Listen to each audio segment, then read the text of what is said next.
Hello friends, welcome to bliss cinemas. இன்னைக்கு நம்ம தியேட்டர்ஸில் release ஆயிருக்க V3 வித்யா விக்டிம் வெர்டிக்ட் படம் எப்படி இருக்குன்னு பார்க்க போகிறோம். வாங்க வீடியோக்குள்ளே போகலாம். அதுக்கு முன்னாடி நம்ம சேனல் இன்னும் யாரெல்லாம் சப்ஸ்கிரைப் பண்ணலையோ சப்ஸ்கிரைப் பண்ணிக்கோங்க. உங்களுக்கு இந்த வீடியோ பிடிச்சிருந்தா லைக் அண்ட் ஷேர் பண்ணுங்க. இந்த படத்தில் வரலட்சுமி சரத்குமார், ஆடுகளம் நரேன் மற்றும் பலர் நடிச்சிருக்காங்க. இப்போ இந்த படத்தோட கதையை பற்றி பார்க்கலாம். படத்தில் வேலாயுதம் அப்படின்ற ஒருத்தருக்கு ரெண்டு பொண்ணுங்க இருக்காங்க. ஒருத்தங்க பேர் வித்யா, ஒருத்தங்க பேர் விஜி. அவங்களோட இவர் வாழ்ந்துட்டு இருக்காரு. ஒரு நாள் வித்யா வேலையை விட்டு திரும்பி வீட்டுக்கு வரும்போது 5 பேரால கூட்டு பலாத்காரம் பண்ணப்படுறாங்க.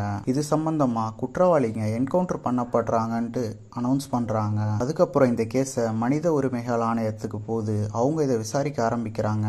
உண்மையான குற்றவாளிகளை தான் இவங்க என்கவுண்டர் பண்ணியிருக்காங்களா, யார் உண்மையான குற்றவாளி அப்படின்றத கண்டுபிடிக்கிறது தான் இந்த படத்தோட மீதி கதையே. இந்த படத்தோட பாசிட்டிவ் அண்ட் நெகட்டிவ் பற்றி பார்க்கலாம். பாசிட்டிவ் கண்டிப்பாக பெர்ஃபார்மன்ஸை சொல்லலாம். லீட் ரோலில் நடிச்சிருக்க 2 பேரும் ஒரு நல்ல பெர்ஃபார்மன்ஸே கொடுத்துருக்காங்க. வரலட்சுமி சரத்குமார் படத்தில் கெஸ்ட் ரோலாக தான் வராங்க. ஆனால் அவங்க ஃபோட்டோவை போஸ்டர்ஸ்லையும் ட்ரெய்லர்லையும் காமிச்சு ப்ரொமோஷன் பண்ணிக்கிட்டாங்க. இந்த படம் ஒரு முக்கியமான பிரச்சனையை எடுத்து பேசியிருக்காங்க.